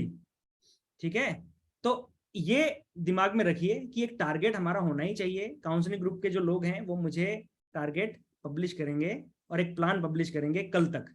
ठीक है, और हमारी काउंसिल मीटिंग कल है कि नहीं है, ज्ञानेंद्र प्रभु बताएंगे किस समय पे है, वो भी बताएंगे। और उसके पहले I need a plan and we will discuss on that plan in the council meeting also. ठीक है, एनी क्वेश्चंस रिगार्डिंग जन्माष्टमी और fund collection, anything? Hare Krishna प्रभु जी, दंडवत प्रणाम। प्रभु जी, लास्ट टाइम अपने जो क्या बोलते हैं, अन्न का एक फ्लायर था, वो अगर होगा तो मुझे उसका बहुत अच्छा रिस्पांस मिला था। हाँ हाँ, यस, अन्नदान का था वो। हाँ, विशाल प्रभु प्लीज मेक अ नोट। हाँ, विल ट्राई टू सी। हाँ, वी आर ट्राइंग, हम प्रयास कर रहे हैं कि फंड कलेक्शन के लिए बहुत सारे तरह का कंटेंट बनाने के लिए, अलग अलग तरीके से लोगों को प्रेरित करने के लिए। तो यस, हम वो भी हम सबके साथ शेयर करेंगे। देखिए, फंड कलेक्शन करना इतना मुश्किल नहीं है, आई एम टेलिंग यू, इतना मुश्किल नहीं है। जैसे कि पढ़ाई में मार्क्स लाना भी इतना मुश्किल नहीं है, सिर्फ हमें एक मानसिकता बनानी होती है। ठीक है, मानसिकता बन जाएगी तो वो भी हो जाएगा। और अगर हमने किया कि ठीक है भाई मैं 5 लाख इकट्ठा करूंगा और 5,000 ही किया, तो अगले दिन क्या आपको इस्कॉन से बाहर निकाल दिया जाएगा? नहीं, बच्चों को घर से बाहर नहीं निकालते ना। 100 मार्क्स के लिए हम उसको प्रेरित कर रहे हैं, लाया 5 नंबर, तो क्या करेंगे? बच्चों को खाना पीना बंद कर देंगे या घर से निकाल देंगे? नहीं ना, उसको और प्रेरणा ही दी जाएगी ना। उसके प्रयास जो उसने किया है उसके लिए उसको शाबाशी दी जाएगी, राइट? हम उनको नीची नजर से नहीं देखते ना बच्चों को घर में, तो वही प्रिंसिपल है यहाँ पर भी। ठीक है, तो डरना नहीं है। मैं आपके जानकारी के लिए बता देता हूँ, लास्ट ईयर का हमारा कलेक्शन था, वो था कितना था? 8 था या 9 था? 8 लाख था। 8 लाख था। ठीक है, तो इस बार हमने 15 का टारगेट रखा है, क्योंकि और भक्त भी जुड़े हैं बहुत सारे, जो कि वो भी कलेक्शन करेंगे, उनकी भी सहायता मिलेगी और कंट्रीब्यूशन भी बढ़ेगा ग्रुप में से। ठीक है, सो 15 का टारगेट यही, हम 10 का भी टारगेट रख सकते थे, लेकिन वो तो आसानी से हो जाता, उसमें क्या बड़ी बात है ना? तो हमें थोड़ा सा पिंच होना चाहिए, थोड़ी हमें थोड़ा डिस्कंफर्ट, थोड़ी एंजाइटी लगनी चाहिए कि हाँ कुछ तो हमने करना है। Yes Mukesh Prabhu, go ahead. Puji, one suggestion, I can try to publish last year data also. किसने कितना लिया और कितने से किन किन लोगों से लिया, so that will help them to ask again. हाँ, तो जिन लोगों ने कलेक्शन किए हैं लास्ट ईयर, उनका डेटा हम आपको दे सकते हैं, क्योंकि हमारे पास वो डेटा है कि आपने किस किस से लिया था, कितना तो लिया। हाँ, तो आप भूल गए हैं और कितना दिया था उन्होंने, तो आप उनको ज्यादा अमाउंट देने के लिए प्रेरणा दे सकते हैं, है ना? तो वो हम डेटा आपको पब्लिश कर देंगे। Yes, very good Mukesh Prabhu. Yes Umesh Prabhu. रोज last date, cut off date क्या है आपके 15 लाख इकट्ठे होने की? आप मुझे पता है शीघ्र शीघ्र, बट जन्माष्टमी 14 अगस्त क्या है? 14 अगस्त एक्चुअली 19 को जन्माष्टमी है, हम 14 अगस्त तक का ही रखेंगे, क्योंकि हम जन्माष्टमी यहाँ पे करेंगे। देखिए, जो भी डोनेशन देंगे ना डिवोटीज, हम अच्छा एक्चुअली थोड़ा ज्यादा टाइम हो रहा है, मैं आपको 2 मिनट बताता हूँ। When you go to them, you invite them for Janmashtami festival, that is how you start the talk. बातचीत आप ऐसे शुरू करेंगे, देखो जन्माष्टमी फेस्टिवल है, आप उसमें आइए, आनंद उठाइए, सबका प्रसाद वहीं पे है, भगवान का झूलन है, अभिषेक है, कल्चरल प्रोग्राम है, ड्रामा है, बहुत सारे स्टॉल्स रहेंगे, बच्चों को बहुत अच्छा हम माहौल, गेम्स खिलवाएंगे, ये सारा फ्री में है। तो ठीक है, so that's what we tell them and then we inspire them कि आप इसमें कुछ तो जो यथासंभव आपका हो सकता है आप दीजिए। ठीक है ना, कुछ सहायता कीजिए। तो अभी अरे एक जने का प्रसाद का कॉस्ट ही आता है, फैमिली में अगर 4 लोग हैं, एक जने का प्रसाद का कॉस्ट आएगा कम से कम 250-300 रुपए का, वो है ना? तो 1000 रुपीज तो anyway we are spending on one family. ठीक है, so you can inspire like that, people want to give, है ना? और उनको अभिषेक अगर 5000 11,000 से आगे अभिषेक का भी उनको ये मिलेगा। तो हम आगे मीटिंग में और चर्चा करेंगे। If you want I can describe in detail specifically कैसे अप्रोच करना है, क्या क्या उनको बताना है, क्या प्लान्स हैं, कैसे उनको बेनिफिट होगा जो दे रहे हैं दान, है ना? तो उनको हम क्या रेसिप्रोकेट हम उनके साथ में कैसे कर रहे हैं, उनको वापस हम क्या दे रहे हैं, उसके लिए गिफ्ट्स भी हम देंगे उनको, राइट। जो भी दान दे रहे हैं उनको अलग अलग प्राइस कैटेगरी के लिए, डोनेशन कैटेगरी अलग अलग गिफ्ट्स भी हैं, right. So that we will publish, ठीक है। We can call for another meeting, अभी बहुत लेट हो गया है, ठीक है। Any other burning question? Target people जो आपके ना यूएस वगैरह में फ्रेंड्स हैं, उनको भी थोड़ा टारगेट कीजिए, because they are earning more than what they could earn here, and $100 $200 is not a big deal for them, उनके लिए कुछ भी नहीं है पैसा, है ना। और उनको बताइए इस्कॉन की एक्टिविटीज के बारे में। हम जो प्रचार भगवद गीता भागवतम वैदिक संस्कृति का प्रचार कर रहे हैं, हम यूथ को रीस्किल कर रहे हैं, उनको हम ड्रग एडिक्शंस और इस तरह की चीजों से छुटकारा दिला रहे हैं, ये सब आप उनको बता सकते हैं। अन्नदान कर रहे हैं, कोविड में 2-2 लाख लोगों को हमने एक दिन में खाना खिलाया है ना, कोविड के टाइम में। So you can tell a lot of things, ठीक है। So will end here and connect to me और Vishal Prabhu for any discussion you need. कोई भी हेल्प चाहिए, बात करने के लिए कुछ पॉइंट्स चाहिए, क्या बताना है एक्टिविटीज के बारे में, फ्लायर्स चाहिए, मैसेजेस कैसे ड्राफ्ट करने वो चाहिए, everything you can let us know, ठीक है। So we will have our counseling meeting tomorrow, so that will some things we'll discuss there. जो काउंसलिंग के पार्ट नहीं है अभी, वो अपना टारगेट इस ग्रुप पे डाल सकते हैं कल तक, ठीक है ना, टिल संडे। और वीकेंड है तो आप यूटिलाइज करना शुरू कर दीजिए अपना ये टाइम, ठीक है। Thank you very much. Srimad Bhagavad Gita की जय, श्रील प्रभुपाद की जय, निताय गौर प्रेमानंदे, हरि हरि। हरे कृष्ण प्रभु जी, दंडवत प्रणाम। हरे कृष्णा प्रभु जी, दंडवत प्रणाम। हरे कृष्ण प्रभु जी, दंडवत प्रणाम।